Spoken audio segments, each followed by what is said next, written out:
I've got to press a button here. Referencing reaching readers.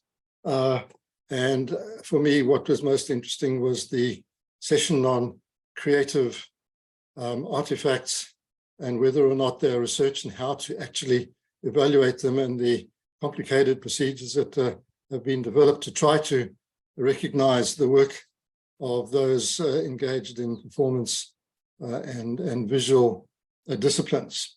These are all issues that are underway and under negotiation and will no doubt be revisited in due course. Today we have the second and final day, starting with research integrity and ethics first thing, then peer review, and which we always have to come back to, and then editor support. And that's, I think, an important session because we discussed issues of editor recognition or lack of recognition by our respective institutions.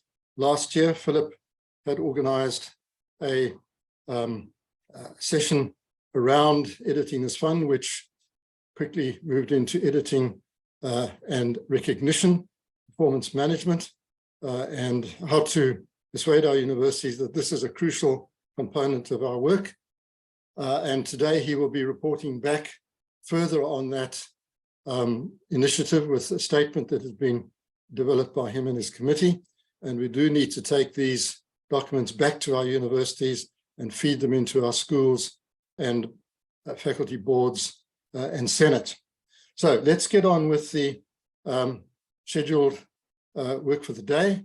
So the first session is Research Integrity and Ethics, to be chaired by Dr. Naomi Nkilia, who's the editor of Mbizo, the International Journal of African Literary and Comparative Studies. And she is senior lecturer of English in the Division of Languages, Literacies, and Literatures in the School of Education at Wits University. So Naomi, over to you. Good morning, Prof, and thank you very much. Good morning. Colleagues, welcome to our session today, and we have 3 presentations under this session. Okay, to our dear presenters, once I have introduced you and handed the platform over to you, I will turn off my camera. And when you see me turn on that camera again, it means your time is up and you should have 1 minute to wrap up, please, so that we can keep to the time. Dear colleagues, please remember to post your questions in the chat box. Otherwise, note them down and we can answer them during the Q&A session. Thank you so much for being here.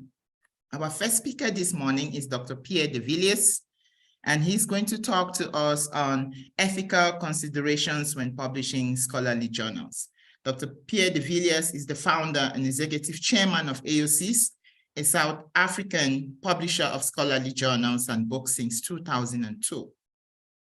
He is a medical professional by training and a fellow of the South African College of Family Physicians. Dr. Pierre de Villiers, welcome, and I will now hand over to you.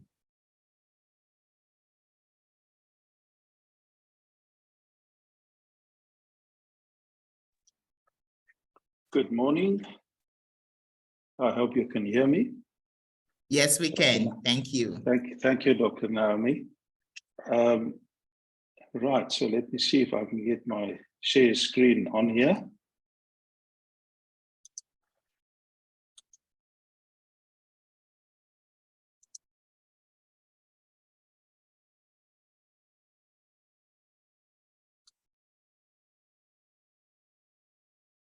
And can you all see my screen? Yes. Right, I think we need to start with the start, I would say. And that was there you are. Thank you, Dr. Naomi. Can you just confirm for me that you can see my screen and everything is in order and you can hear me? Absolutely. Thank you very much. Thank you to Asaf for inviting me. And thank you, colleagues, for turning up and listening to some of the things that I have to say today.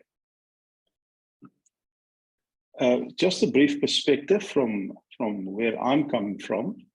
As you've heard, that I'm the chairman of IOSIS, a scholarly publisher specializing in open access publishing for the past 20 years. We currently publish about 50 open access journals covering all disciplines. And we are dealing with more or less 4,000 submissions every year. And we publish more or less 2,000 articles. So there's a vast lot of experience that comes with this background. We also partner with universities and societies, scholarly societies, and we publish both in the gold and diamond, or sometimes called platinum, open access models. In other words, journals charging page fees, and also journals which is free to publishing. I had a look at the statistics from the past 5 years in terms of corrigenda, in other words, corrections that we made after publishing, and retractions over this portfolio of journals I've just mentioned.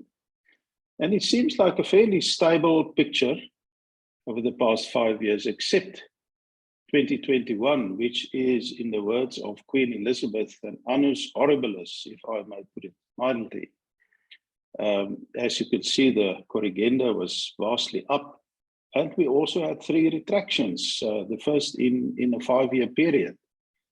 And you will note that that follows on 2020 or 2020 with all the problems that they had with COVID. And I'm just wondering whether that has got any relationship with the COVID pandemic and the scholarship that we had during that very difficult year. The 3 retractions that we had, just to note it, is first of all in the journal Jambar, we had a duplicate publication. I'll come to that later. In HDS, Theological Studies, we had a retraction for plagiarism. And in the South African Journal of Oncology, we had a retraction for invalid and misleading article. So that gives you already a kind of picture where the ethical problems lies in scholarly publishing. Now, the ethical issues in scholarly publishing is well known, and I list them here just for my audience to once again familiarize themselves with the broad ethical landscape that can cause problems. However, I want to talk today about the main issues that we are dealing with, which is authorship, author affiliation problems, similarity and plagiarism, simultaneous submission, and then lastly, because I was asked also to be a bit more specific, if I can, in the medical field, I also want to talk briefly about editorial freedom. Let's talk about authorship. Well, we have a policy in IOSIS, which is on our website and accessible for all our journals, which authors need to consult on who qualifies for authorship. What is the policy that we have?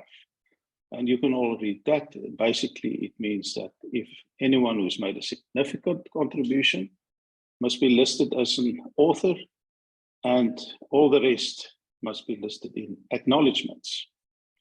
And we use the International Committee for Medical Journal Editors criteria to decide about authorship.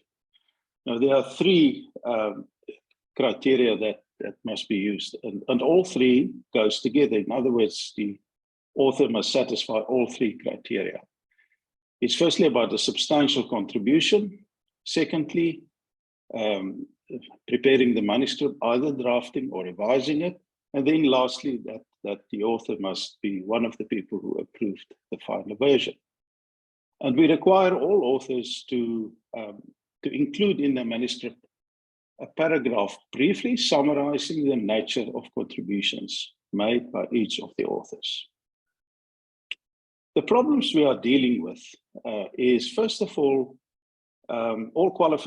qualifying authors are not always listed. And usually we receive complaints about that. And it varies about students, feeling that they should have been included because the work was based on their research. Others who felt excluded, and then we receive a complaint, and then we have to act according to that. Corrections must then be made. Before publication, there's a procedure that we have to follow. And after publication, a corrigendum needs to be published. And that is a long and difficult process because everyone must agree to any changes. And these authorship problems are basically the issue that we mostly have to grapple with. The second one is author affiliation. Now, once again, we have a policy about that the affiliation of authors must be their situation during the funding, conducting, and completion of the research. In other words, where the research was actually carried out. And the problems that we have is that we get a lot of requests for changing affiliation before and after publication. And it's mainly because author relocate, and we then allow a second affiliation to account for that. But there are sometimes funder requirements. In other words, the funder is willing to fund maybe the page fees, but then the affiliation of the author must be changed. So a new institution, for instance. And then, unfortunately, also DOET subsidy requirements. And that relates mainly to international authors participating in the research projects. And there's a lot of issues that we have to deal with around this specific thing where people needs to be included, and sometimes it could be viewed as subsidy gamesmanship, and we have to tread very carefully here. And that's why we require all authors to be listed, or rather their contributions to be listed very clearly in the article. Originality. Once again, we've got a policy that the work should be original and has not been published elsewhere without express citation and acknowledgement. We perform similarity checking on all submissions. And secondly, when we accept the article, then we do another similarity checking. We also have internal checking because we have so many articles and a big database already. We check whether we haven't got authors as similar articles already listed in our database. And we also request authors to supply us with unpublished work that they've done, particularly theses, so that we can check against them as well. I have to caution here that the percentage similarity that you get from these reports, you have to deal with them in context because disciplines vary. And it's not always a clear-cut issue whether there are similarity. So the editors have to be very circumspect when they deal with percentage of similarity.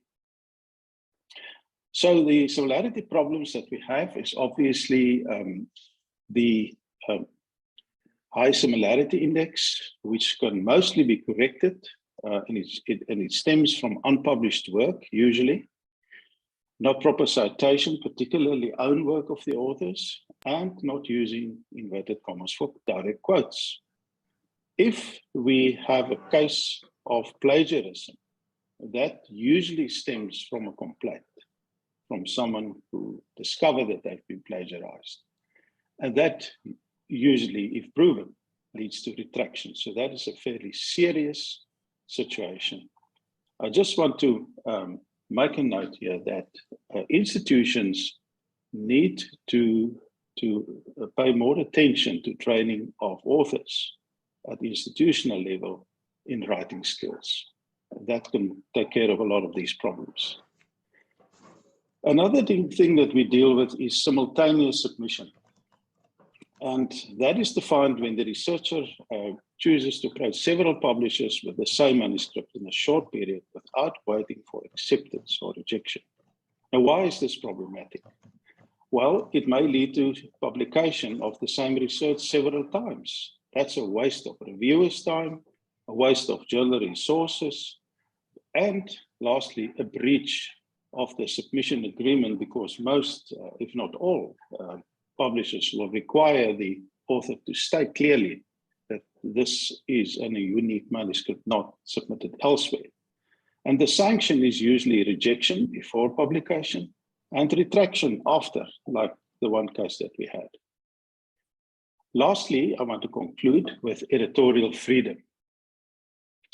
Now, the definition of, or rather the guidelines of the World Association of Medical Editors in regard to editorial freedom, which is sometimes a very controversial subject, is that the editor should have full authority over the editorial content of the journal. And the decisions must be based mainly on the validity of the work and the importance of the work to readers. The editor can be critical, but must have responsible views without fear and free from influence. In other words, advertising or funding. We had a case recently of an article that was published in the Journal of Insulin Resistance about COVID-19 vaccination. And this, as we sometimes do, we release a video, a short video on a vlog, which highlights, where the author highlights a summary of their research. This particular article, in a very short space of time, reached more than 800,000 views of that video. And it caused a lot of discussion and controversy. We received a lot of questions. Why do we publish an anti-vax author? This particular author is a cardiologist who was vaccinated fully against COVID-19 and is not an anti-vax author at all. Why do we publish work that is written by someone who's not an epidemiologist? He's a cardiologist who saw specific side effects that he wrote about. Why would a British author publish in a South Africa journal? What about his personal bias? So this is definitely an issue where the editor had to make a decision whether to publish or not to publish. And our viewpoint about this is that this is about editorial freedom of the editor. The work was properly peer-reviewed, that is a requirement. And that criticism must always be about the science and not personal. Unfortunately, a lot of the criticism of this particular article was about the person. And our response is that we invite objectors to refute the data and the science in the article by publishing. So this is a very good example of editorial freedom that very recently came about. And I want to conclude with some remarks about dealing with publication misconduct.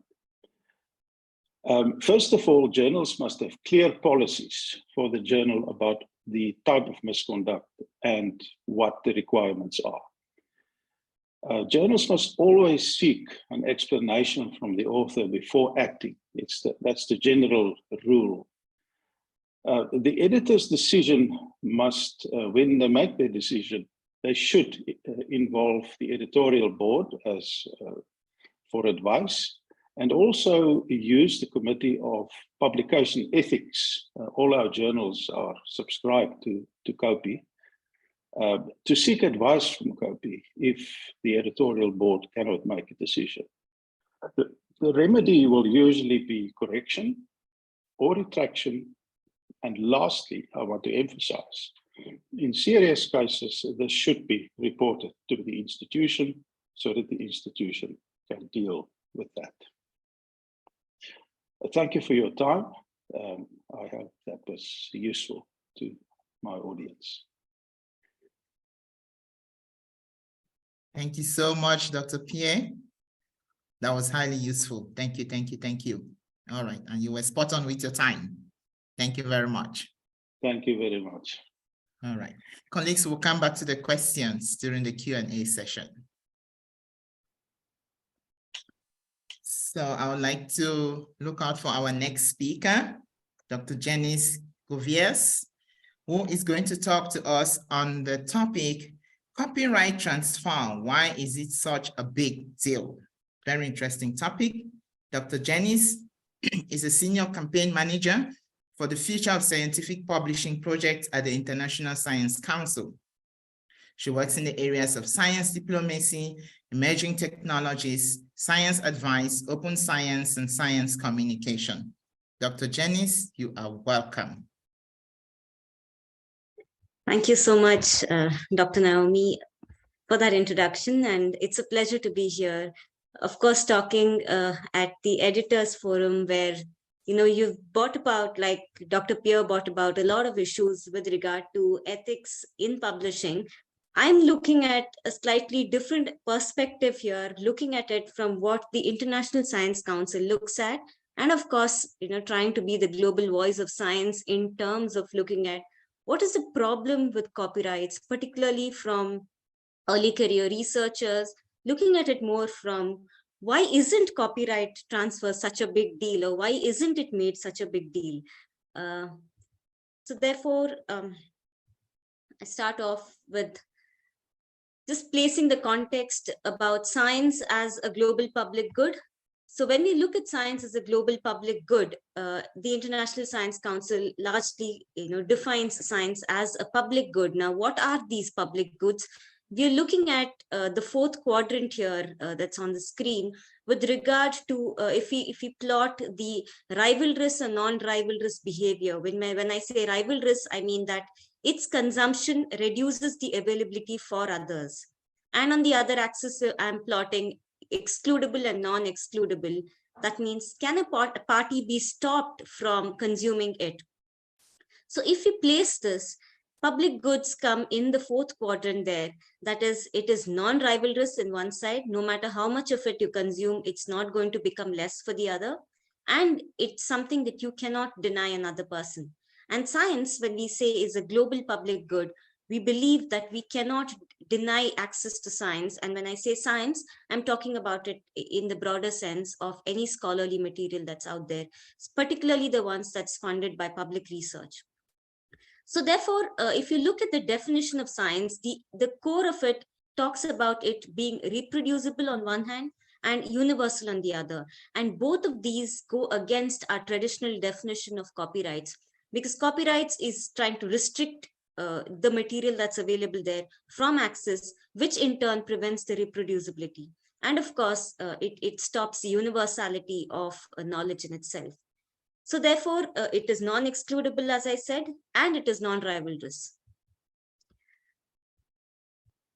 Okay, so why is copyright in research such an important issue? First of all, let's go to understand how copyrights has been brought into place. Largely, copyrights came into existence from the entertainment industry point of view, and not from the scholarly, the scholarly view in itself.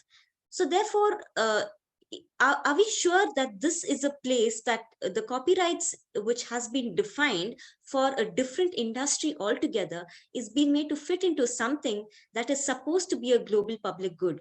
Are copyrights relevant in the context of scholarly knowledge is a big question that we need to ask ourselves. And it is high time that we review our understanding of copyrights, particularly talking about science when we look at science as something that is a global public good. So therefore, copyrights are a set of exclusive rights. Again, it is going against the ethos of science when we say exclusive, granted to the creator of the work. Now, this work, the word or the phrase creator of the work is important. Who is the creator of the work in terms of scholarly publication? It is the author. And it's questionable whether the rights remain with the author or no. If it remains with the author, at least it makes some sense. But we all know how the scholarly publishing process has been over the years, that these rights no longer remain with the author or the creator of the work. In fact, it is transferred to the publisher. So therefore, it includes the right to make copies. So it prevents making copies of it, prevents public display of work, prevents performing perform a work or to create derivatives of it. And if science or scholarly knowledge has to flourish, how can we prevent creating derivatives of the work? Because we talk about standing on the shoulders of giants, but we are denying access to knowledge. We are preventing creating derivatives of work through something called a copyright. Things that cannot be copyrighted are names, facts, and ideas. And science, which is based on ideas, and facts, you're trying to find out a fact, and growing on ideas, again, is not within the purview of what we call as copyrights. Hence, ideas and facts learned during research are not copyrightable, but the papers in itself, the expression of the idea, that is copyrighted. So if that is the context of, what copyrights can do, what can't it do, or what can it do in terms of the negative implications that we've seen? Copyrights limits how others can use the particular paper that we're talking about, which has a copyright restriction on it. Without permission from copyright holders, no one can legally post it, share it in a journal, or even use passages of it.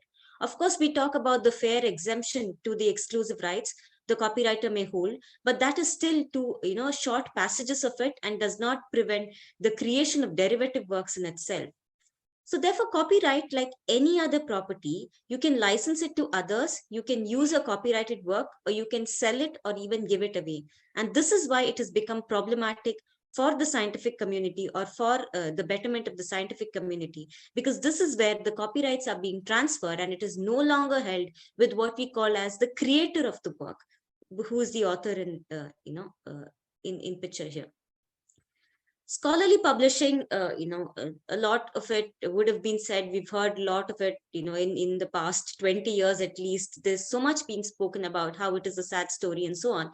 But what I'm talking about in terms of scholarly, system of publishing, especially from a researcher's point of view, is looking at it from the research assessment. How are the research assessments incentivizing scholars? We have created such a publish or perish culture, so that the research outcomes in journals are being published. Commercial publishers step in the regular and under the guise of the regular protocol for publication. Today, it's just a click of terms and conditions. And how many of us actually read those terms and conditions? We're asked to sign a copyright transfer form, and within seconds, the right of copyright from the creator of that work is transferred to the publisher of that work. And with that click, ironically, public knowledge, which is acquired using taxpayers' money, becomes the private property of big corporations. This, I believe, is really problematic to the growth of science, and it is restricting science as a global public good. Looking at the plot, I've spoken a bit about the plot and how this transfer is happening. What about the timing of this step? This comes at a time, especially during publishing, at the last step of publication. And look at the plight of the researcher who is struggling to get a research paper published so that they can advance in their career. And at that last stage, when they have been asked to transfer their copyrights, they are put in such a fix that they would not want to withdraw from a journal. Very few researchers would have that courage to give up something which is very enticing in terms of their career growth, and withdraw from the journal and then say, no, I would publish it in another journal, or in another platform which does not require copyrights transfer. So the researcher is put in a fix that they have to transfer it because of the plot and the timing. The timing, again, is very crucial in terms of publication. So what's the plan in terms of changing this, or what has the scholarly community been trying to do in terms of changing this problem or recognizing this problem and so on? First of all, before we talk about the plan, I need to mention that very little is being done in terms of creating awareness on copyright transfer. I believe there's a lot more that needs to be done, particularly in countries of the global south that talk about researchers' right. I'm sure 90% of our researchers are not even aware of their rights. And today, with the click and just go option, people are just giving away their rights, not even understanding what is happening in that process. So some of the steps that have been taken, of course, one of the earliest steps was with the Harvard Faculty of Arts, which began creating their policies of rights retention. We have a number of institutional policies that are in place, particularly the Arctic University of Norway, which was the other classic example that came up with their rights retention policy for their organizations. So several institutional policies in place. One of the bigger campaigns that have happened is the Plan S campaign, which was titled Publish with Power, Protect Your Rights. This campaign encourages researchers to publish research outcomes in open repositories and journals. And last year, they began this campaign to protect researcher rights, create awareness on intellectual property rights, and there has been quite some attempt that's been done. But again, if you look at Coalition S, they're looking at it more from a global north perspective, not trying to understand what the problems in the global south are, how publication systems in the global south are very different from that of the global north, how smaller publishers operate in the global south, and so on. So these are issues that need to be brought out, and looking at it as a global problem, not just as a one-size-fit-all approach dominated by a Europe outlook of the problem. The rights retention strategy calls for author compliance. Again, the problem here is, or why we look at it as not being very successful, is we are pinning the author to go at the forefront of this battle. I'm just trying to help you picturize that author who is a researcher, an early career researcher, already struggling through their research, and then we are putting this burden of open access on that author. We are telling the author that you need to take up your rights and you need to fight for it. And finally, who's going to be the martyr in this battle? It's going to be the author, because the author is someone who does not have a legal background, and the complexities of copyrights is something that becomes a burden for the author. Although the rights retention strategy again mandates the grantee authors to indicate to the journal that any author accepted manuscript arising from that submission is already CC BY licensed. Now, this is again very problematic. If you look at the statement closely, the first word mandating again becomes problematic. This has caused some sort of a rebellion behavior among researchers, saying that if you're talking about researchers' right, how can you mandate a researcher? Again, it becomes ironic that we are talking about empowering the researcher on one hand to let them do what they want with their intellectual property. On the other hand, we are mandating them.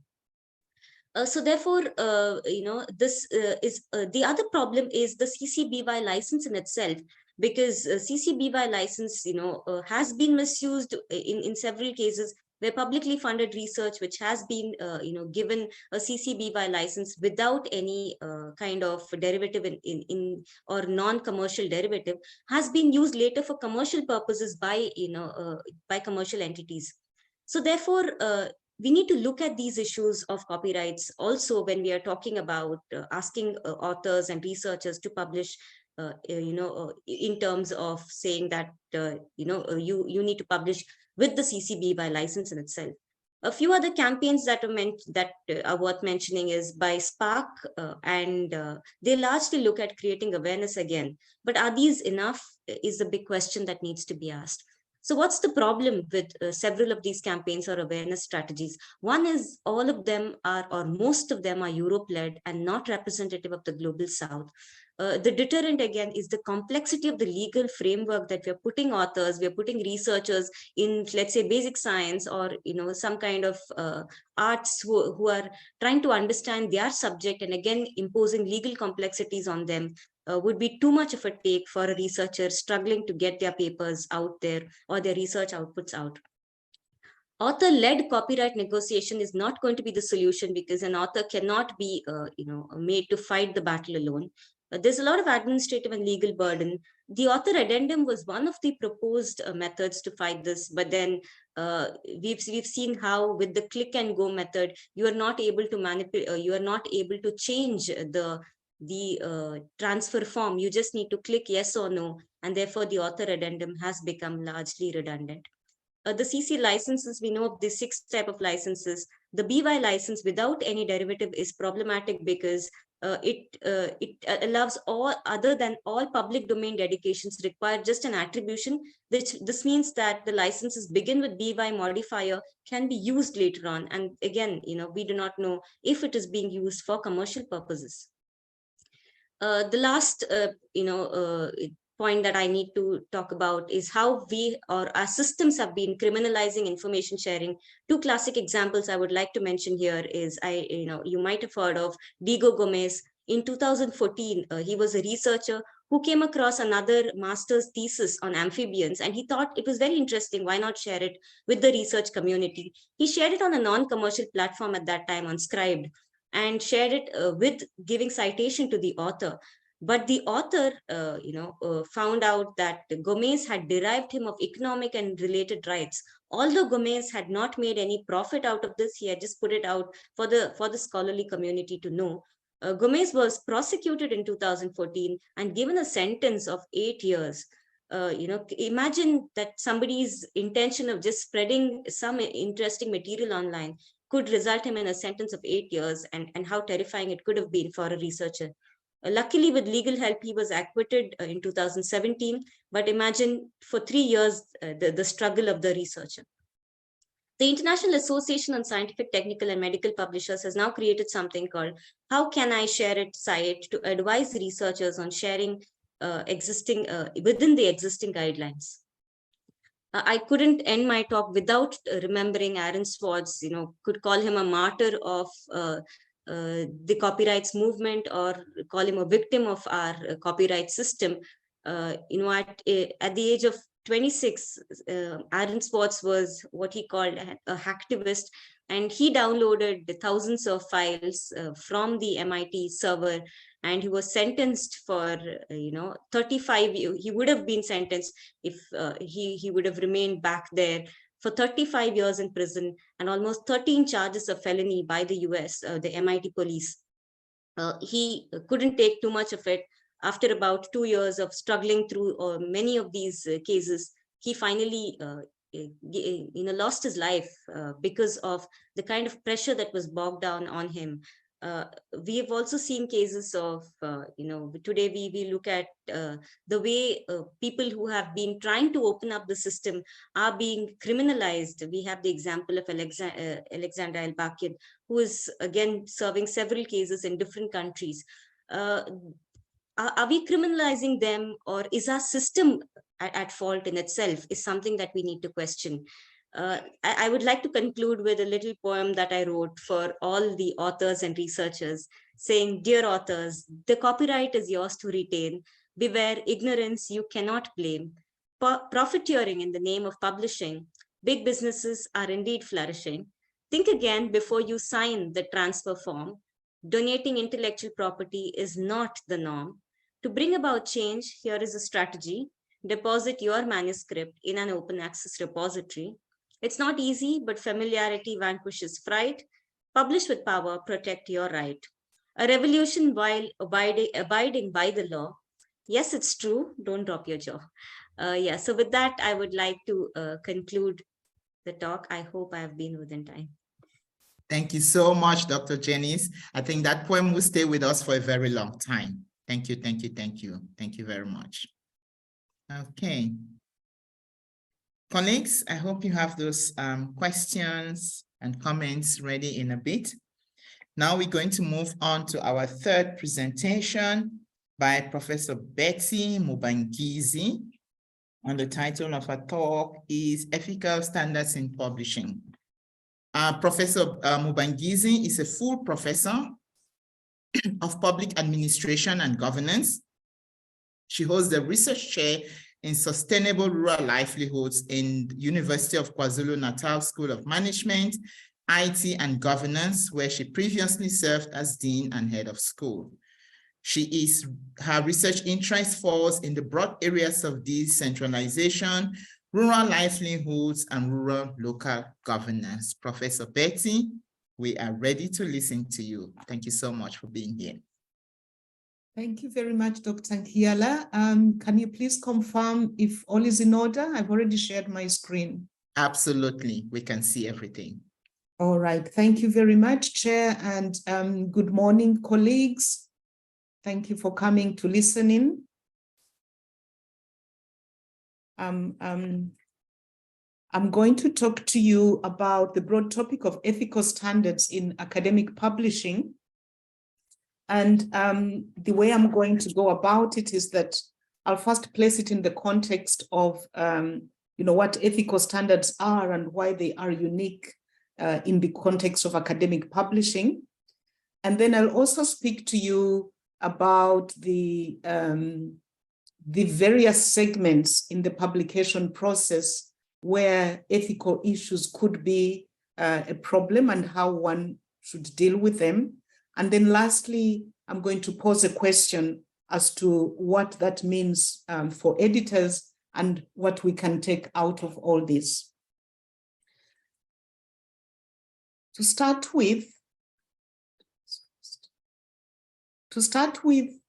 what and why do we consider ethical standards in publishing to be something that is really very complex? And what is ethics in the first instance? It's concerned with the conduct of editors and their behavior in the publication of academic journals, but who actually are these editors and what is it that motivates them? Because that itself could be an issue when it comes to ethical standards. There are very many categories of editors to which ethics and the conduct should actually apply. You have chief editors, managing editors, executive editors, section editors, assistant editors. You have editorial boards. All those are part of the big expectations of maintaining ethical standards in any given academic publications journal. Important to note that they serve voluntarily. They provide their services as scholarship responsibility or just out of sheer altruism. And then you also have the peer reviewers who also are, who also fall within that broad category of editors that are responsible for ethics in publishing. And those are even nameless, they're selfless volunteers. So when you look at all these, you can see that this very important responsibility of academic publishing is in the hands of volunteers who provide their services out of sheer altruism. And yet they are responsible for something so very vital, because academic publishing is about the pursuit of knowledge. And the pursuit of knowledge is also the pursuit of truth. And for that to happen, it has to be guarded and shrouded and rooted in very, very strong, very serious ethical standards that ought to be monitored. And the publication process is one continuum, but I'm going to identify specific areas in that continuum that kind of bear reference to ethical issues to which editors should stick to. The first one is, sorry, I've called it number 2, it's actually number 1, receipt of submission and internal checks. And here, the standards are the need to confirm the receipt and allocate a reference number. Why that is important to give a reference number to a manuscript that you've received as an editor is that you are actually giving that manuscript an identity. And by giving it an identity, you're showing respect to the person that has submitted it. So the author is able to kind of identify it and be able to monitor its progress. I'm not going to talk about duplicate submissions. Luckily, Dr. De Villiers already spoke about that, the duplicate submissions, as well as monitoring authorships. Very critical because you want to identify and ensure that people are not gifting authorship or that, there are ghost authorships. And usually within the submission package, the initial submission package, editors should look out for that statement that shows that all individuals who are listed as authors do meet the appropriate authorship criteria. And Dr. De Villiers already talked about that. Let me speak now on the other segment, which is the peer review process. And this is where ethics really play a very critical role, knowing that it is important to maintain research integrity, avoiding and being able to pick out data fabrication, falsification, and of course the big one, which is plagiarism. Luckily, we all have access to various anti-plagiarism software. And so it is very easy to, pick those up. And, it could be picked up later, but I think it is healthy to pick this up at the beginning of the review process before so much work is done. And again, the initial submission package, it's ideal that it includes relevant statement on authorship, on plagiarism, and on integrity. Another flashpoint or where ethics could be an issue is that it's possible to manipulate the peer review process, and editors should be aware of this. There are cases where editors allow authors to suggest reviewers.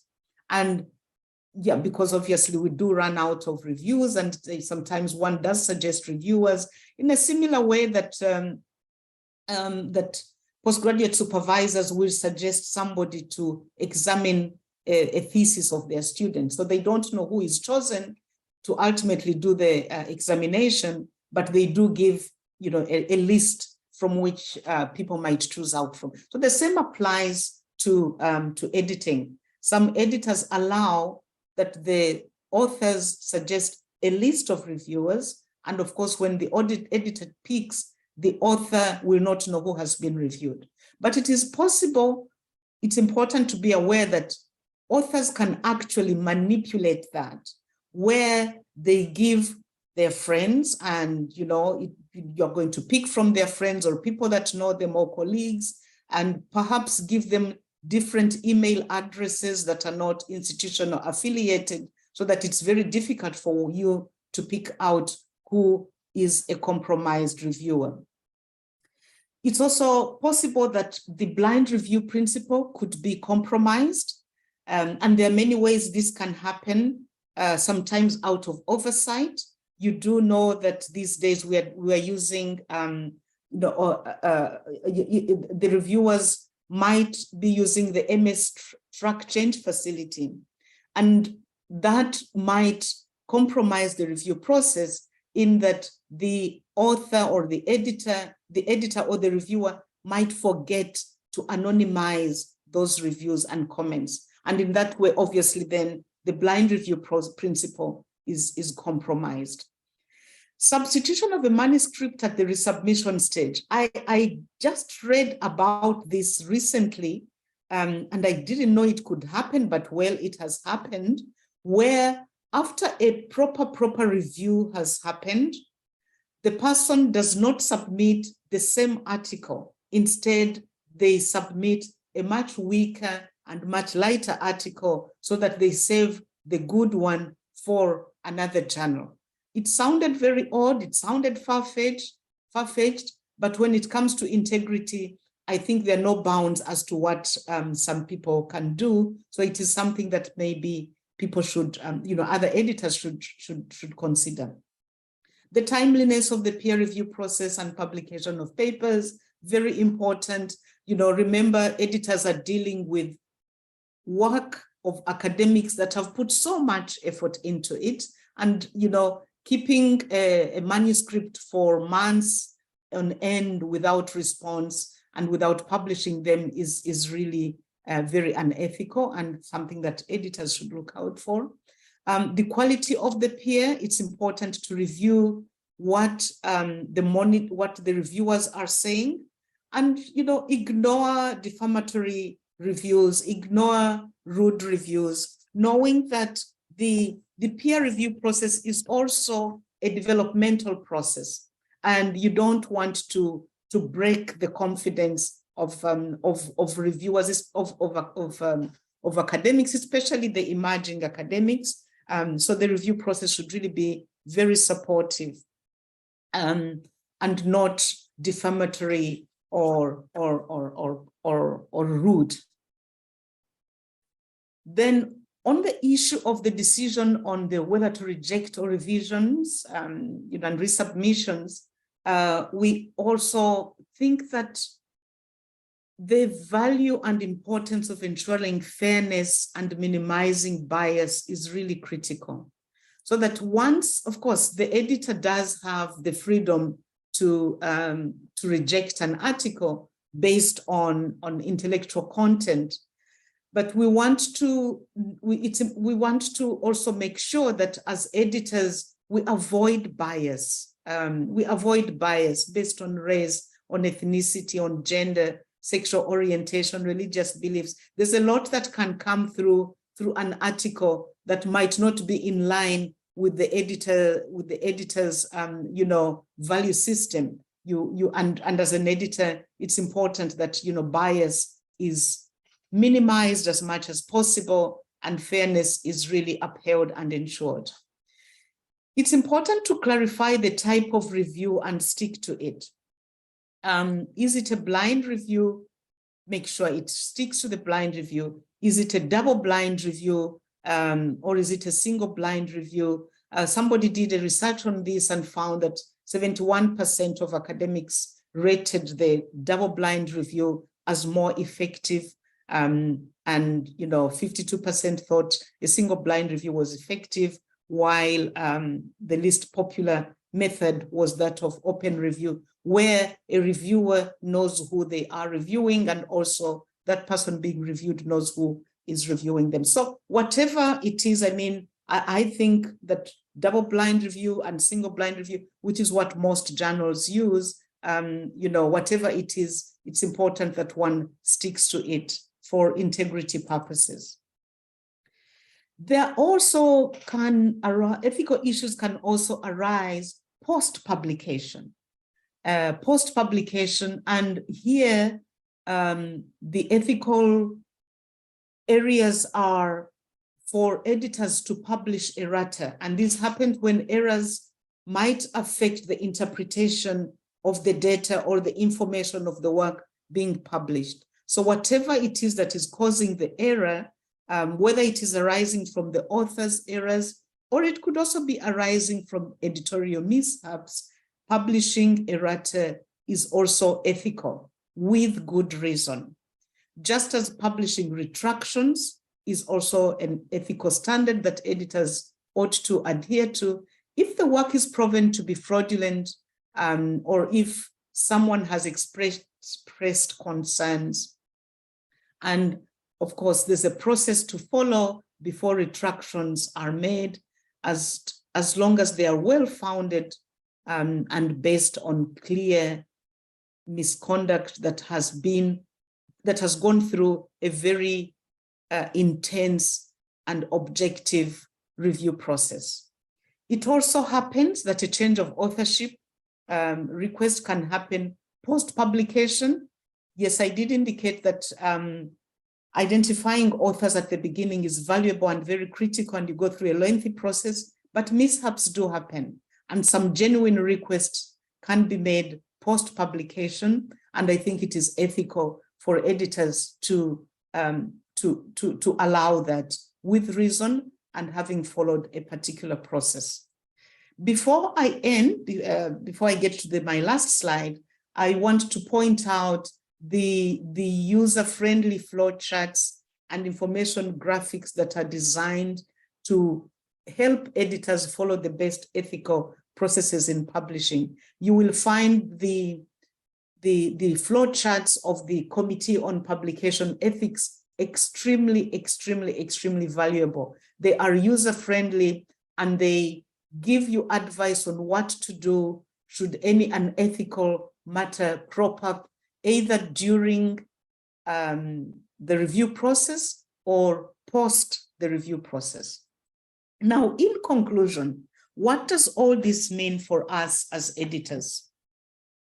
And I'm posing this because usually academic integrity focuses on authors. It is authors who have an issue. It is authors who have a problem. It is authors that are misrepresenting information or defrauding or whatever. But rarely is the blame placed on editors. And yet editors too are human. They may have their own motivations and they may have their own biases. Mindful of the fact that editors' work is unpaid, the editor's work is burdened by very high article submission volumes. The volumes that editors have to deal with is extremely high. So editor misconduct also can happen. Just as author misconduct can happen, editor misconduct can happen. And this can happen through either action or inaction when they fail to uphold the journal's submission, the journal's mission, when they fail to disclose conflicts, when their ideological preconceptions somehow impact on the work that is published, such that what is published, is based on the editor's personal beliefs, when they refuse retractions, when they are genuine reasons, and then of course the most worrisome of all, the pre-publication page fees that often leads to predatory journals, where large amounts of monies are requested before publication, such that the editorial process becomes very perfunctory, and the focus goes on user fees, on page fees. All in all, maintaining ethical standards is a moving target, because as you tighten and try to self-police, researchers, authors, and editors also find ways of manipulating the process. So it is critical that we are always on the lookout for any loopholes that might affect the integrity of publishing. And yes, while there is self-policing, which is mainly what we do, self-policing really, the fact that we now have online submission systems which auto-record every decision made by the reviewer, every decision made by the editor, it records who has done what on a particular manuscript. That self-policing is going to be increasingly very helpful, because it will enable us to track down any loopholes that might affect the integrity of the research process. So I leave you with those questions. The fact with that to think about, the fact that often academic integrity focuses on authors, but it is also high time and it is necessary to focus also on the editors. I see Dr. Nkiela's on the screen, which means my time is up, but I think I've managed to share with you what I needed to share. Thank you very much for tuning in. Thank you so much, Professor Betty. Thank you very much. I think for many of us who are journal editors, this really resonates with what we do every day. And it's always good to see a different perspective from the editor side. Thank you so much for your presentation. Okay, colleagues, we now come to the Q&A session, where we can ask questions or make comments in response to the three presentations. So as a recap, we had Dr. Pierre, who spoke to us about ethical considerations when publishing scholarly journals, which resonates beautifully with the presentation of Professor Betty. And then we had the issue of copyright that Dr. Jenny spoke about. So really a very rich conversation this morning. I have Labi. Yes, please, go ahead. Good morning, colleagues. I just want to ask Pierre two questions. One about the affiliation. I think a number of authors move institutions, and generally the institutions where they are actually currently employed or affiliated to would like that affiliation listed in the publications, and the reasons are obvious in terms of the neoliberal things that we are faced with. But he mentioned that affiliation should be associated to where the research has been conducted. Now, quite often students, PhD students, will do their PhD at a particular institution, and their publications may emerge, over the next 3 to 4 years, and sometimes they move institutions. And so that becomes a bit of a concern. So if there's any guidance in terms of how we manage the process. The second, I think he mentioned, is about, the list of authors to an article. Quite often we've now seen multiple authors are listed on publications. And I was actually given the impression that even if you read the article, your name could be included as part of the authorship of this article. Some clarity in terms of those kinds of things, please. Thank you very much, Labi. I would like to take 2 more questions and then we can give the presenters a chance to respond. So Rebecca, please go ahead. Thank you. Thank you and good morning. Thank you for the great presentations. I had typed my question in the chat as well, so in case it's not clear, but it's for Janice about copywriting. We found that many of our authors don't really understand what they can and they can't use within their own articles, particularly review articles. And when we've asked for copyright information, they aren't really certain what to do. And we've tried to provide examples, but I was just wondering if she has any advice. And also the how can I share it link, could that also be used as a resource that we could point our authors to, specifically for if they take a figure from a journal article and put it in theirs, what they must do? Thank you. Thank you, Rebecca. Good question. Any other question? Maybe a question for Professor Betty, and then we can give all 3 of them a platform to respond. I'm going to check the chat quickly if any more comments are coming on. Okay, I don't see one here. Professor Betty, I have a question. And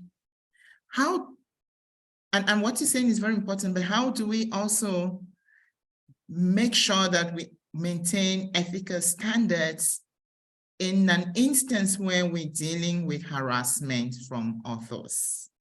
Let me break that up. So you have an author who submits, and often there are power relations involved. This is some big professor male that keeps harassing you, somehow gets hold of your phone number and is calling you, has my paper been published, has my paper been published? And yet, as an editor, you're trying to maintain the ethical standards to make sure everything goes through peer review and the decision must be based on that. And yet you're having this harassment on the one side.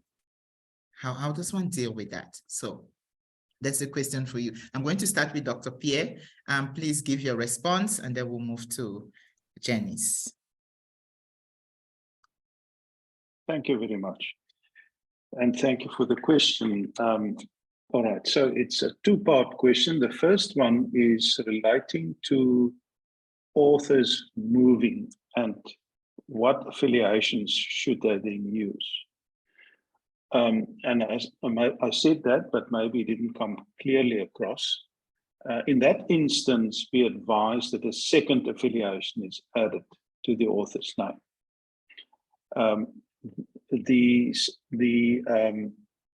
The site or the institution where the research took place and was funded, that should be the first affiliation. And then a second affiliation could be the present employment of the author. That would take care of that situation. And I think that is ethical.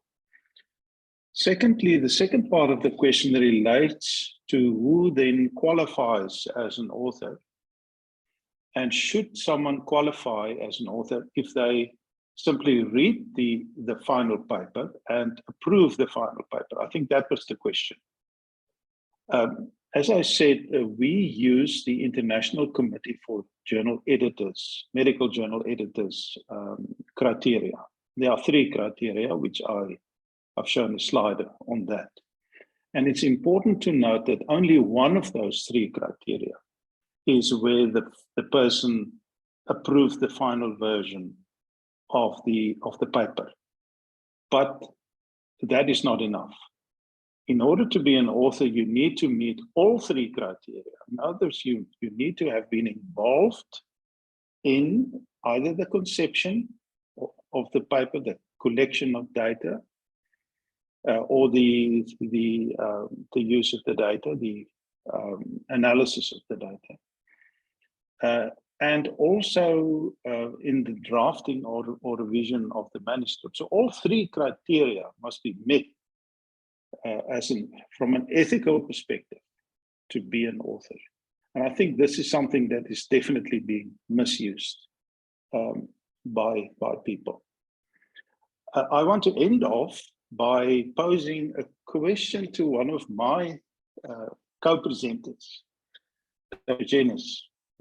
Maybe she can respond to that later. One of the peculiar things that we find nowadays, and by the way, IOSIS publish under the CC BY, we don't require authors to sign over copyright. But particularly in scholarly books, we find that universities are correcting us. They're telling us, no, the author is not the holder of the copyright.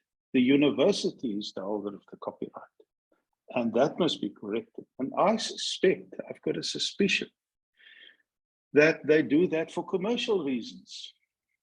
In other words, if there are any commercial gain to be made, and it has been pointed out correctly, that we use the CC BY, and that does not preclude commercial use of the work.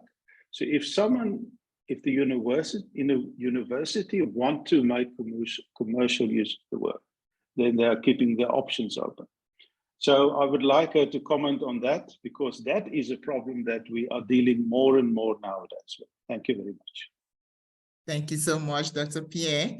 All right, Dr. Janice, over to you. So you will respond to Rebecca's question, and then you can answer the question from Dr. Pierre. I would first prefer to answer Dr. Pierre's question simply because I don't want to forget it. Thanks, Rebecca, for putting it down in the chat, so then I can get back to it. I think it's a very important issue that Dr. Pierre pointed out with regard to universities not accepting that the copyrights belong to the author. That's one of the reasons I pointed out the issues of how we are mandating our policies. This is becoming more of a case where we say the rights lie with the author, but because the university is there, it now lies with the university. And definitely there is this big problem which has been spoken about a lot right from the start of the open access movement, which we call as unwillingness to accept the obvious. And one of the drawbacks of the open access movement in itself is that we are not looking at criticism in the true sense of it. It is a real problem because definitely universities can later on use it for commercial purposes. And this is an issue that the open access movement has to address. And that is one of the reasons I mentioned that copyrights is not getting enough importance. We are trying to portray on one hand that the author is all powerful because the intellectual property belongs to the author. And on the other hand, we are saying that funders have the rights, the universities have the rights, or the publishers have the rights. It's looking like more of a fight between who wants the commercial component of it. Why should publishers get it? Why not universities get it? But I believe in both cases, it's wrong. Ethically, it's wrong to the ethos of science. And I hope that there is a lot more that's been done towards raising this awareness and towards addressing this issue of I think there needs to be some correction with the way our copyright system function, because CC BY is definitely not a license that should be used for scholarly publication, is what I feel. Very clearly, it should be CC BY NC, so that non-commercial derivative should be put into it. And I do not know why we are still pushing for just CC BY. I think it should be CC BY NC. Probably we have to come up with a way that this commercialization of publicly funded research is prevented in all cases, not just from the publishers, because then we are shifting the enemy from big publishers to universities. Then university would become the enemy of the publishing system. Yeah, that's all I can say at the moment. I just hope that we come with better mechanisms, and a lot is being done at least towards awareness. To answer Rebecca's question, I've had a look at some of the ways by which I've put the link of, where can I share it in the chat. But I believe, again, this is an important thing.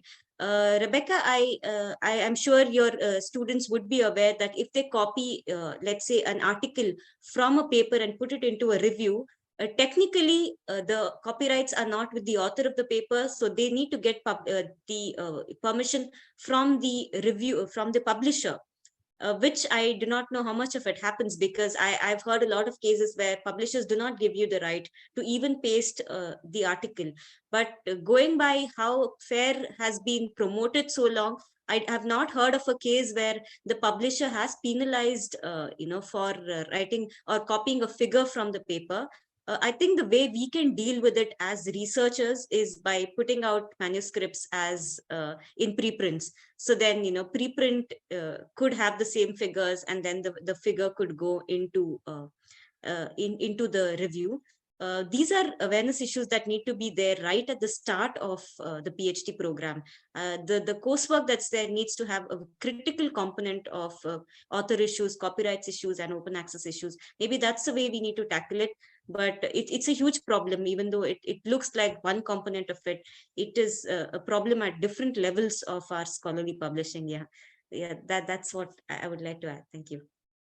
Thank you very much. All right. Good. Professor Betsy? Thank you very much, Dr. Nkile. Your question was on harassment.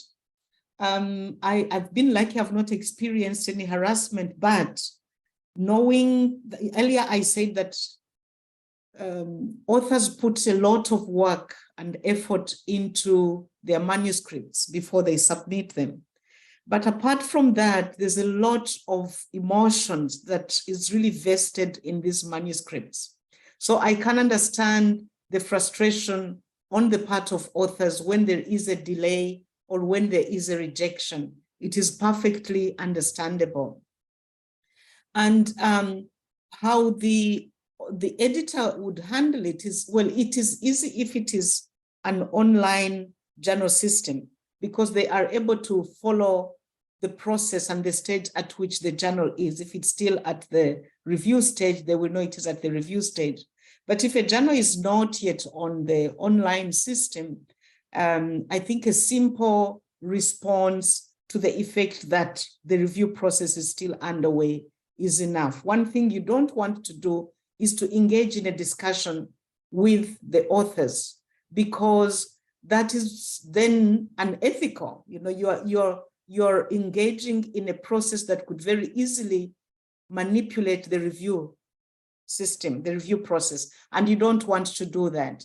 Neither do you want to return the harassment with a rude email, as in get off my back, or you can withdraw your manuscript, or you can do whatever. You don't want to do that either, because we spoke about truth, we spoke about respect, and the editor must be above board in terms of maintaining that decorum, as it were. So other than a simple email to the effect that the work is still under review, that is all you can do. Do not engage with authors. Thank you very much. You remain the adult. I tried, it didn't work very well. All right, but thank you so much. That is a bit very consoling. Colleagues, we still have a few minutes, 5 minutes actually. Denise has posted a few comments in the chat, and mainly in response to the presentation by Dr. Janice. Denise, do you want to say something? Denise Nicholson. Oh, and Ina has given us a question here. Oh, yes, I am just reading through the question. All right, so while you're doing that, let's see if Denise is still here. Yes, I am here. Oh, hi, Denise. Yes, do you want to say Yeah. something? Well, I just wanted to say a very good, excellent presentation by Janice. It's something that I've been lobbying for years, and we've got a copyright bill, currently in the National Council of Provinces, but there's been a lot of opposition, even by scientists and academics. It really is a positive, progressive bill that will give scientists and authors more control over their works, and even be able to put copies of their manuscripts into institutional repositories without having to get permission. But I'm surprised that there is such a lot of opposition by academics to the bill. And I just encourage them to please read the bill again and understand what it offers, because it really is a positive bill. Thank you, Denise. Thank you so much. There was a reference also to copyright issues arising out of students' work, like the theses and dissertations that students submit. Yes, the most institutions in South Africa actually claim ownership of the intellectual property of their students, their postgraduate students, which essentially the author should have, the student should hold it. I think I think UCT is one of the few institutions that the students hold the copyright, and then they give the university a non-exclusive license to do certain things with their works. But most other institutions in South Africa hold the copyright. And I think that's maybe that's also something for, I don't see.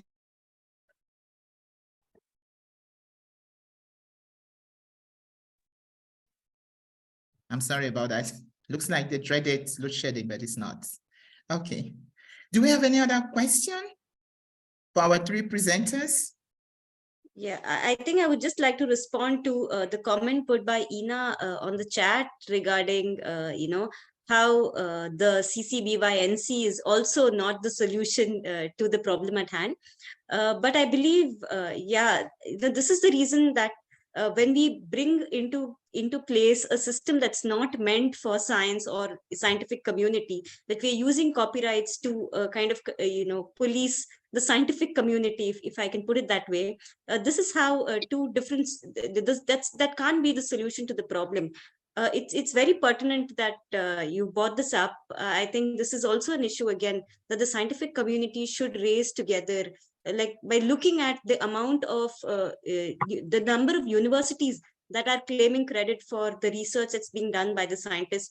I think we are just shifting stands from the publisher to the university, which is again an issue that I think the open access movement should raise. It's nice that you're bringing it up, but there is a lot more that has to be done towards empowering the researcher in the true sense, because otherwise we are going nowhere. We're just playing the blame game. Now we are blaming the publishers, next we would blame the universities, and I don't think we would end up anywhere in the real progress of open access here. Thank you so much. All right, Suzanne, take it away. Thank you, Chair. I really just wanted the last word from ASIF's side, just to thank actually Dr. Kubayas. She's in New Zealand, so I believe it's pitch dark and very late at night where she lives. And she was very, very gracious, and every time we moved the date or we moved the time, she just said, no problem, I will attend. So I really just want to recognize that it's in the middle of the night in New Zealand, and we do thank her for her collaboration and for her contribution, because I'm quite sure she will go to bed now after this session. But I just want to thank actually all the speakers. This has been quite an incredible session, touching upon so many issues. And I think going forward, all these issues, and I think everything just plugged into each other so nicely. And I think we have to have some more discussions on research, integrity and ethics. And thank you, Prof, for taking us forward so eloquently in this session. Thank you very much. Thank you, Suzanne, and thank you, presenters, and thank you, colleagues. We're ending the morning session on a very high note. So over to you, back to the chairs. Thank you very much.